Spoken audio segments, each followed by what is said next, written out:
Hey guys, Nary here from Drakewing Gaming, so if you know me on Twitter, the Gaming Dragon. Today I'm coming at you with another Let's Play episode of a Changeling Tale demo.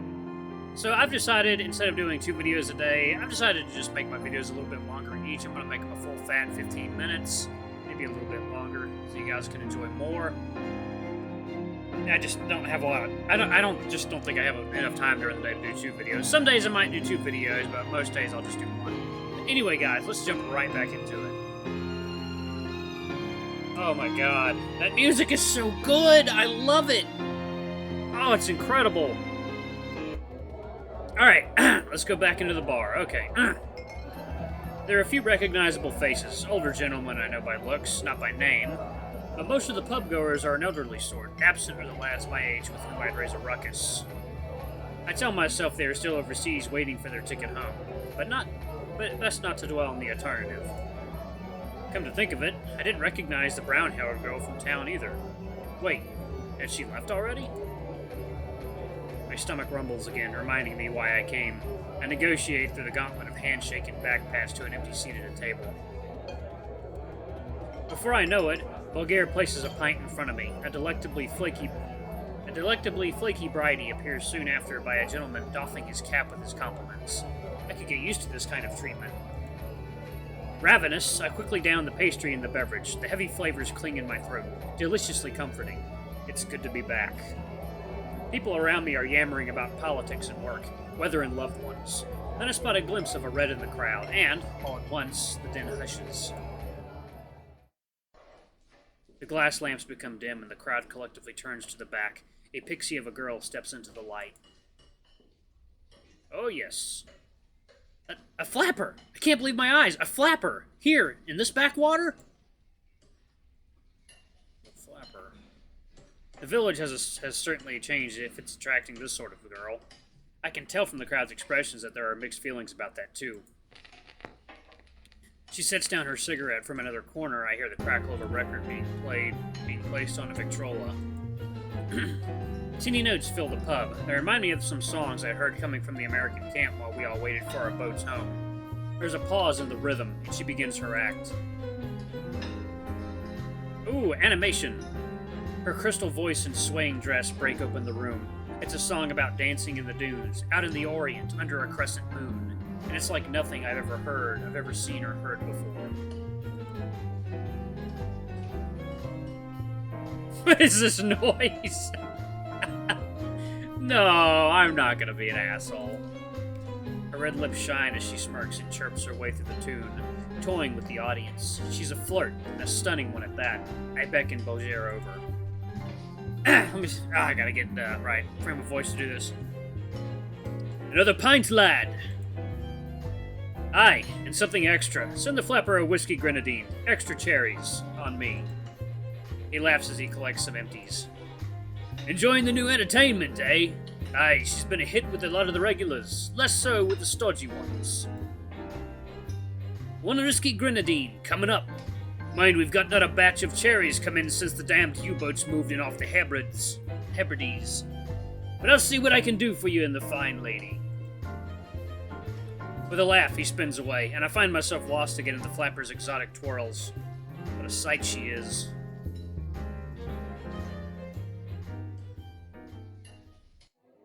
Eventually, the performance comes to an end. One last pirouette, a tease of a curtsy, and the crowd bursts into hollers and applause. As she prepares the next dance, a few older fans press closer to this unusual creature. I can see the flapper's face fall all the way from here. Fortunately, Bulgaire pushes his way through, handing off the cocktail and whispering in her ear. She lights up, takes the drink, and starts sipping gingerly. Before I know it, she spied me and is walking my way. Do you like my hair, soldier? I just bobbed it. She touches the bottom of her short hairstyle. I don't know what or who a bob is, so I agree, since her hair looks lovely. I do. It's quite fetching. Fetching? You're a love, aren't you? Suppose so. Say. Hey. You first. Go ahead. Ladies first. Thanks for the drink. You're welcome. Care to join me? Let's ease right into place there. I tap the seat next to mine. The flapper slides in next to me and downs the drink in 2 long, slow sips. She licks her lips. Thirsty, eh? You have time for another? Would love to. But old man Boguet doesn't give me much time for a break. She winks at the barkeep who nods knowingly. I'm back on stage. The flapper bounces off to the floor as the Victrola starts up another tune. She sings, spins, and shimmies with her red bob bobbing. I finish up the second pint and decide against a third, as the memory of my promise to Hazel is already getting fuzzy. I work my way to the bar to settle my tab, but Bulgaria refuses payment. I earned it, he says. Giving him my heartfelt thanks, I head toward the door. Turning to give the dancing girl one last smile and nod, she calls out to me over the music. Glad you're home, soldier. See you soon. Hope so. I wave goodbye, smitten with the old pub and its new inhabitants. I do believe she is the wolf girl. God, such beautiful imagery.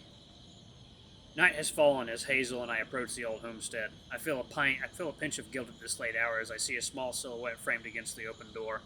Let me save. Oh, there we go.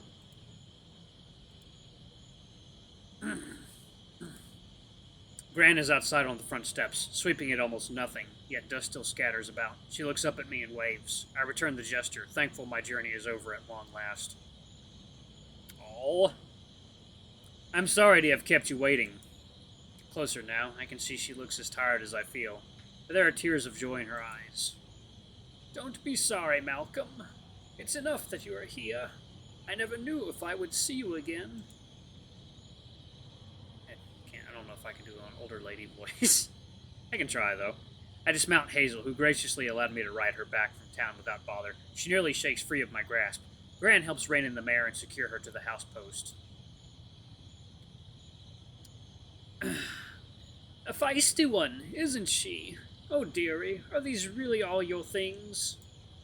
She weighs the small rucksack that had been slung across Hazel's back.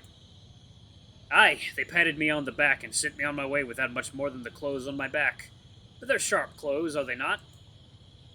I pat off the dust, straighten my collar, and strike a goofy salute. My grandmother laughs. How are you, Gran? Dear Agnes responds with a loving embrace, much stronger than I imagined she could muster. Her limbs are so frail, but all muscle and sinew. Her head barely reaches my chest. There's so little left here. To have you back is a miracle all to itself. I stroke her head, her silken white hair, as she weeps softly. It's my pleasure. We hold each other for a little while longer, sharing in the profound feelings of relief and reunion. Then she ushers me inside. Come in before you catch a cold. My senses are overwhelmed by the sights, smells, and sounds of my childhood. A crackling fire, a bubbling pot of stew on the stove, the simple decor of country living. Sure, a few stones have come loose and holes are forming between the rafters, so I can see my future plans already. But, by and large, nothing's changed, except how empty the nest has become. Gran, I'm sorry about Granddad. How have you been managing? She turns from the stove and waggles a ladle at me. Well, we'll have none of that tonight, young man. A weary traveler should not dwell on what's behind us. Despite the nosh at the pub, I welcome the bowl of stew Gran places in front of me. It tastes even better than I remembered. She pours me a whiskey to down it all, and every part of me is warmed through. Tonight, you will sleep well, in a warm bed, every night now, for as long as you want it. She laughs. Even if that be after I leave this earth. Gran, what a thing to say! But it's true. It's a true thing. Something I realized after your mom and dad moved to the city and your grandfather passed. This life we have is finite. I cherish all of it now, as you must as well. It's as if she has been feeling around for my soul and knew where to look for it. She hit the right spot on the first try.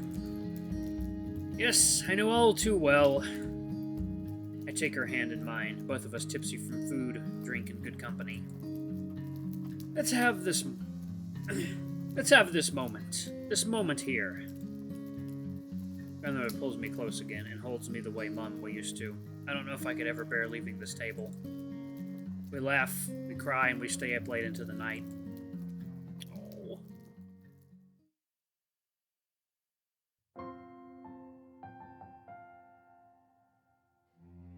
Oh. Ooh, what is this?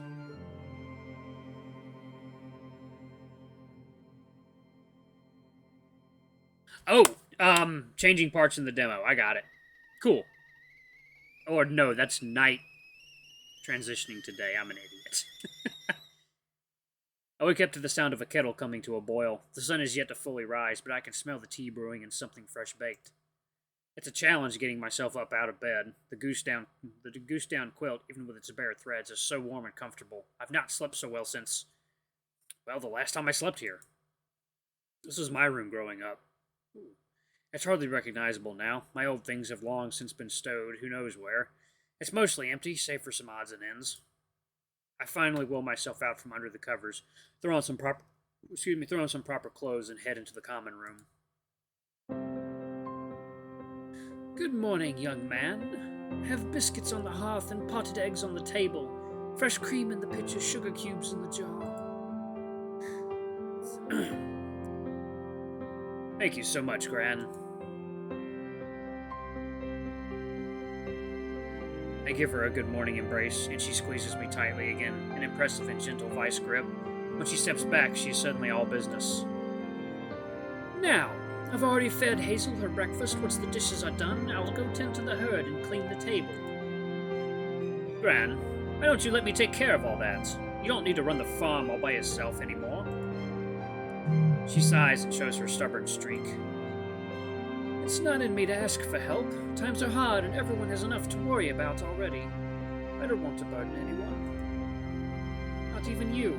If this farm becomes too much for us to handle, it's always an option to give it up. To sell and join your mother and father in the city. Nonsense. This is your home. We'll make it work. So how about it? Sergeant Malcolm Campbell, reporting for duty. Well then, soldier. I suppose we could use some things for this week. Perhaps you might go to the market for me today. It's a start, I think. It's a start. I wink and nod towards my breakfast. I'd better eat fast then, if I'm to beat the crowds. I chew and guzzle until the empty plate rattles. The cup and pot have not one drop left. You're an angel, Malcolm. Laughing, I stand up, shoulder an overcoat of Granddad's, and give Gran a peck on the forehead. And don't you forget it. I'll be back soon, Gran.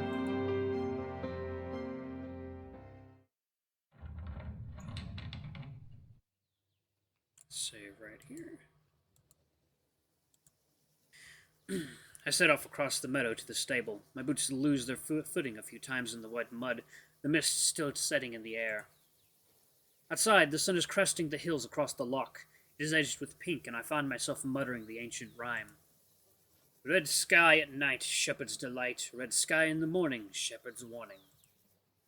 Passing the herd, I can hear the cuds chomping, and droopy lips braying. Gran told me we held 36 head of cattle, but from here I can only count 20 or so. Is her count off, or was it just a wee bit of reassurance through exaggeration? Opening the stable door is harder than I remember. I steel myself and try to get a grip on the damp wood. Such a pretty mare. As the door slides open, I see Hazel standing impatiently in her stall. I'm reminded of the difficulty Gran and I had stabling her before we retired last night. Morning, my grumpy friend. How was your first night's stay at the Chateau de Campbell? She snorts. Poor Hazel. Now in light, I can see the drafty old stables in much worse shape than the homestead. Sunlight beams through the countless holes in the rafters, patching the barn's roof, yet another chore to prioritize. Ugh, no finer accommodations for miles. Ha ha! Don't worry, we'll take care of this place together. It'll be ship-shape soon enough. Her head rolls dramatically as she flicks the mane off her eyes. She apparently isn't amused, but I can't help but laugh. Oh, come on now. It's not that bad. Now, let's get you hitched to the cart. It's a market day today, and we've got a lot to pick up.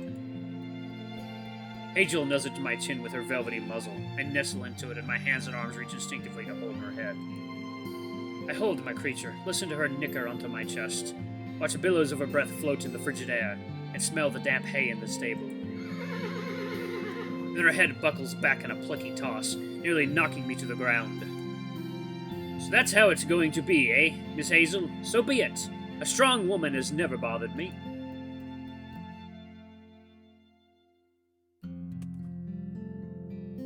Ah, the sulky lass. Oh, wow. Alarm goes off then. Okay. We are going to save it right there. There we go. We'll do this separate save. Chapter... Oh, wow. Okay. Been a while. Okay. Alrighty. Alright, guys. Anyway, this has been another episode of Changeling Tale. I hope you enjoyed it. Please don't forget to like, comment, subscribe, and ring that notification bell. And until next time, I love you all. I'll see you in the next video. Bye-bye!